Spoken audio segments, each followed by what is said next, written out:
உடல் குறைப்பு அறுவை சிகிச்சையில் புதுச்சேரி இளைஞர் உயிரிழந்த வழக்கில் சம்பந்தப்பட்ட மருத்துவமனை மீது நடவடிக்கை எடுக்க வலியுறுத்தி இந்திய கம்யூனிஸ்ட் கட்சியினர் சென்னை பல்லாவரத்தில் போராட்டம் நடத்தினர். புதுச்சேரியை சேர்ந்த இளைஞர் ஹேமச்சந்திரன் பல்லாவரம் அடுத்த பம்மலில் உள்ள தனியார் மருத்துவமனையில் உடல் குறைப்பு அறுவை சிகிச்சை செய்து கொண்டபோது உயிரிழந்துள்ளார். சிகிச்சைக்கான உபகரணங்கள் இல்லாத காரணத்தால் இந்த சம்பவம் நிகழ்ந்ததாக கூறி சம்பந்தப்பட்ட மருத்துவமனைக்கு தமிழக அரசு சீல் வைத்துள்ளது. பின்னர் நீதிமன்ற உத்தரவின்படி அந்த தனியார் மருத்துவமனையின் சீல் அகற்றப்பட்டது.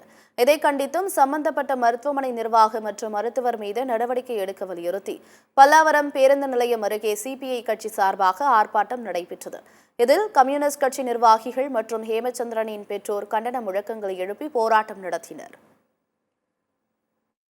இந்த பிபி ஜெயின் ஹாஸ்பிட்டல் இப்படிப்பட்ட ஆபரேஷன் பண்றதுக்கான போதிய வசதி இல்லை என்பதை கண்டறிந்து இந்த பிபி ஜெயின் ஹாஸ்பிட்டலை சீல் வச்சுட்டு அனுமதி ரத்து பண்ணாங்க, மருத்துவமனை மூண்டாங்க.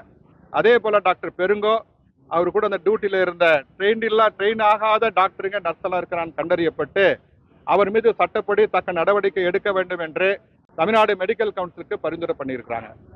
இந்த நிலையில மிகப்பெரிய அநீதி உயிரை இழந்து தவித்த அந்த குடும்பத்துக்கு கொஞ்சம் ஆறுதலா இருந்தது. உலகத்துக்கு சமூகத்துக்கெல்லாம் பெரிய அறிவுரை கொடுக்கிறோம், நியாயம் கொடுக்கிறோம் சங்கர மடம் இந்த விஷயத்துல மிக அநியாயமாக நடந்து கொள்கிறது. இந்த அநீதியை எதிர்த்து இந்திய கம்யூனிஸ்ட் கட்சியுடைய செங்கல்பட்டு மாவட்ட குழுவும், காஞ்சிபுரம் மாவட்ட குழுவும், புதுச்சேரி மாநில குழுவும் இணைந்து போராட்ட களத்துல இறங்கியிருக்கிறோம்.